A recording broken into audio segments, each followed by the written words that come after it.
हमारा बहुजन समाज चाहता है कि माननीय बहन जी इस देश के प्रधानमंत्री बने, और वह जब प्रधानमंत्री बनेंगे तो यहाँ पे वंचित वर्गों के लिए बहुत सारा कल्याणकारी काम करेंगे। अपने उत्तर प्रदेश को देख लिया है, वह एक बहन जी ही हैं जो इस देश के लिए प्रधानमंत्री अगर बनती हैं तो इस देश के लिए चाहे स्वर्ण हो या ओबीसी हो या एससी हो या एसटी हो या इस गटर के नाली के सफाई कर्मी हो, उनको मान और सम्मान देने वाली माननीय बहन कुमारी मायावती जी हैं। रही हम लोगों की वर्गीकरण की बात, तो वर्गीकरण के खिलाफ हम लोग हैं। जो सुप्रीम कोर्ट ने निर्णय जो दिया और जो केंद्र सरकार ने निर्णय को नकारा, वो जल्द से जल्द उसको नकारे और एक रिटर्न रूप में हम लोग को समर्थन करे, तब जाकर के हम लोग इस चीज से रूबरू होंगे।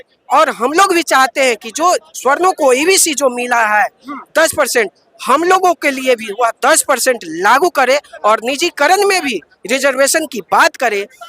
नहीं 10% और बिल्कुल 10% कैसे होगा? 50% का संविधान में वो है आरक्षण का, उसमें ओबीसी का भी है, एससी एसटी ईडब्ल्यूएस, और 10%।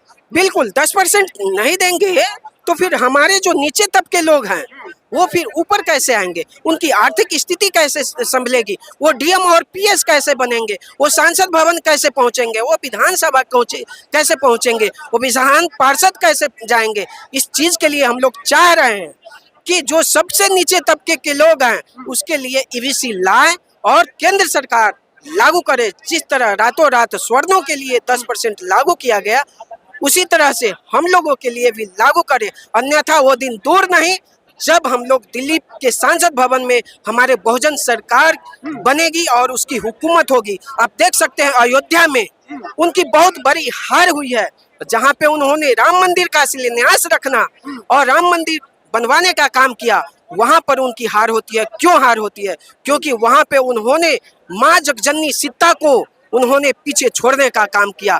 मैं केंद्र सरकार से मांग करता हूं कि सीतामढ़ी में भी जिस तरह से अयोध्या में राम का निर्माण हुआ, राम मंदिर का निर्माण हुआ, उसी तरह से सीतामढ़ी बिहार की धरती में भी उनके लिए बहुत बड़ी मंदिर का निर्माण हो और वहाँ के लोगों का विश्वास और आस्था का वहाँ संबंध है, इसलिए वहाँ भी बहुत बड़ी मंदिर बने। नहीं तो जो बीजेपी की चाल है, अभी तो आपने देख रहे हैं कि बार बार सभी जगह पे विधानसभा हारते हुए और लोकसभा सिमटती हुई जा रही है। केंद्र सरकार 27 में आप नहीं देखेंगे, बहुत जगह एकदम खत्म हो जाएगी केंद्र ये बीजेपी की सरकार। आने वाले समय में अभी 240 पे से भी नीचे हो जाएंगे वो। आप देखिएगा केंद्र सरकार की सरकार नहीं बनेगी, ये उथल पुथल की सरकार है। यह कब गिरेगी इसका भी कोई गारंटी नहीं है। हम लोग भी चाह रहे हैं कि जल्द से जल्द इस बीजेपी की सरकार गिरे और बहुजनों की सरकार बने।